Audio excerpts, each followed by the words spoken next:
Marianas. Ayan, medyo maraming nakaharang na damo kasi bihira lang itong puntahan.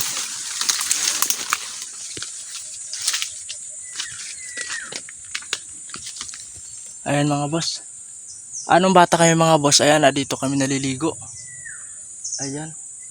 Punta doon at saka naggamang kami bangka. Nagbabangka kami dito sa harap na to. Kasi pag malalim ang abot dito yung tubig.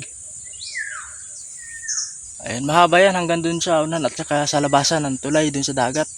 Hanggang yan dun.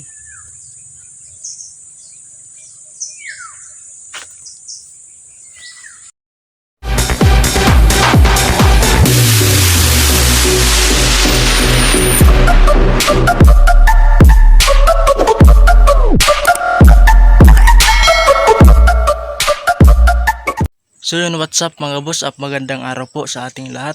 Salamat sa Panginoon dahil binigyan tayo ng magandang panahon ngayon.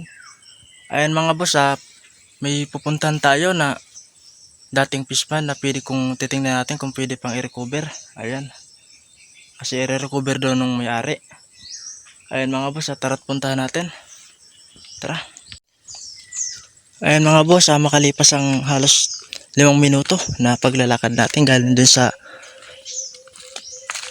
bahay.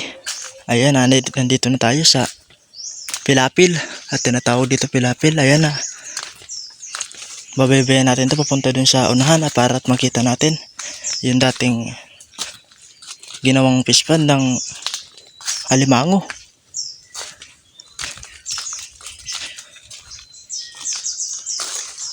Ayun boss, kung mapapansin nyo mga boss, ayan, marami na yung kaharang na ginawa ng alimango.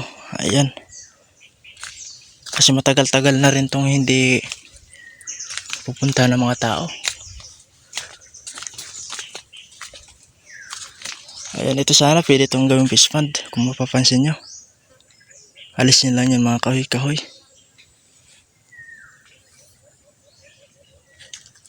Ito naman yung labas nya. Ayan, yung mga isda na maliliit.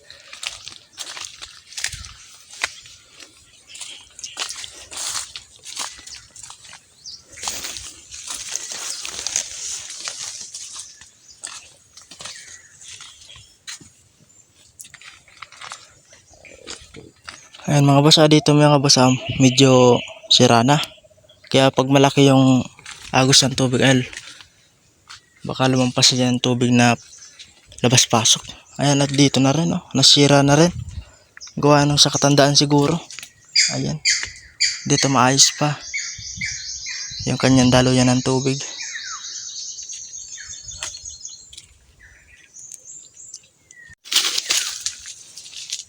Ito naman po mga boss, yung daan papunta doon sa, kung sakaling magbabantay dito, may tutuluyan at may tutulugan na. Ayan, tingnan natin yung tulugan dito. Ayan, dati may tulay dito, ngayon wala na, sira na.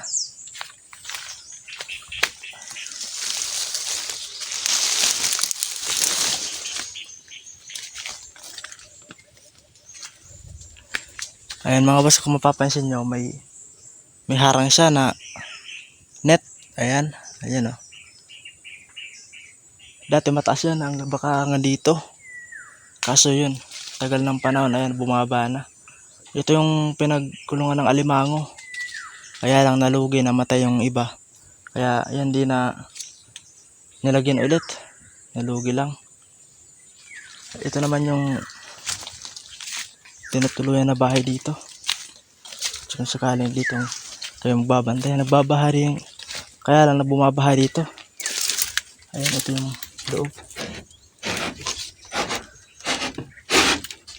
Ayan mga boss, yung tinutuluyan na bahay.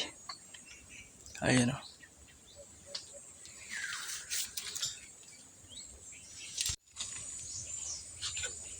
maganda sana to mga boss, ayusin pa sana. Ayan,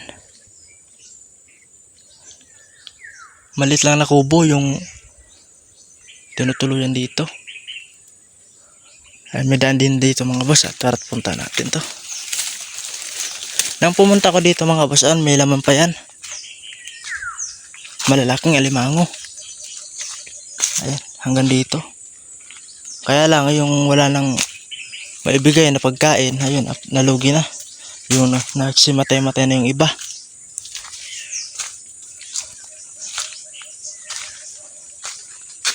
Ay may daan din dito. Papunta doon sa dati kong pinakita ko sa inyo na lugar. Ayun, papunta yan doon na paliguan.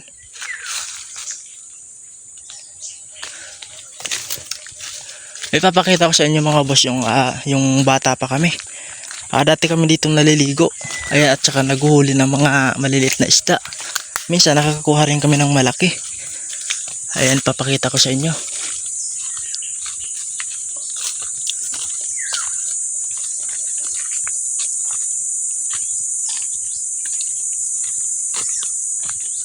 Kaya lang pahirapan na yung pagpunta dito.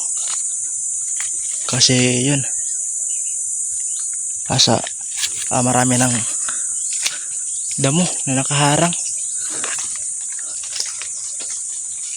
Ayan.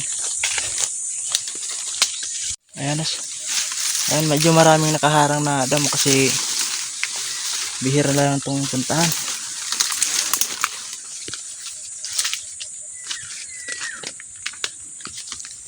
Ayan mga boss. Anong bata kami mga boss? Ayan, dito kami naliligo. Ayan. Punta doon at saka naggamang kami ng bangka. Nagbabangka kami dito sa harap na to. Kasi pag malalim ang abot dito yung tubig. Ayan, mahaba yan hanggang doon sa unan at saka sa labasan ng tulay doon sa dagat. Hanggang yan doon.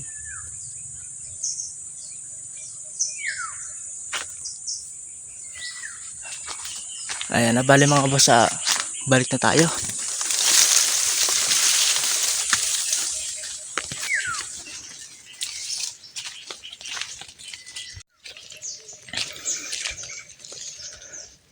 Ito yung harang niya. Di pa sana sira yung harang niya. Ayan, pwede pa talagang gamitin.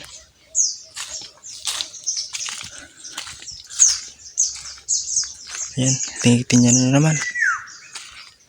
Hindi naman siya gaano kalakihan. Pero masasabi talaga natin na ang ganda sana to kung hindi nalugi. Ayan, marami sana tong laman.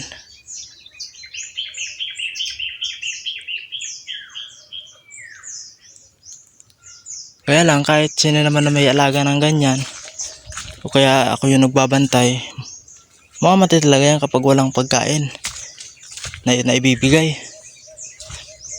Lalo't na talimango. Kung tilapia sana yung nakalagay dyan, ayan. Kahit walang maibigay na pagkain, ayan, mabubuhay pa rin sila hanggat nasa tubig.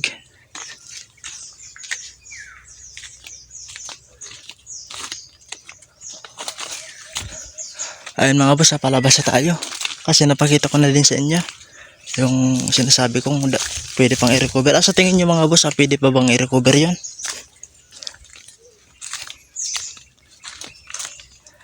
Ayun, yung fish pond na binabantayan ng papa ko, yung pinakita ko sa inyo, ayun katabi lang nito. Paglabas dyan, ayan na, nandyan na rin yung fish pond. Kaso hindi alimango yung laman, tilapia.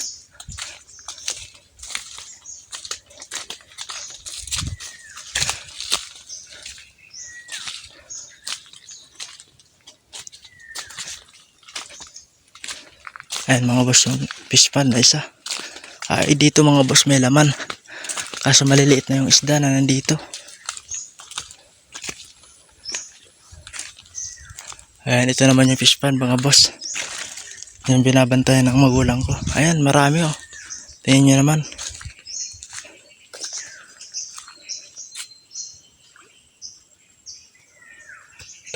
Ayun, ang kaso maliliit na yung isda. Gawa nang wala na talagang nabibigay na pagkain. Ayun, kumbaga sa tao yung nabansot na.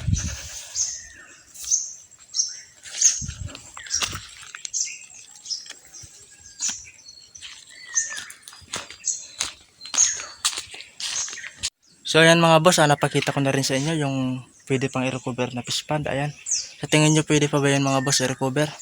Ayan, pa-comment na lang po. Ayan, wag nyo pong kalimutan mga boss na mag-like, mag-share, and mag-subscribe din po. Ayan, pakita din po yung subscribe button at saka yung notification bell para updated kayo sa mga bago kong video.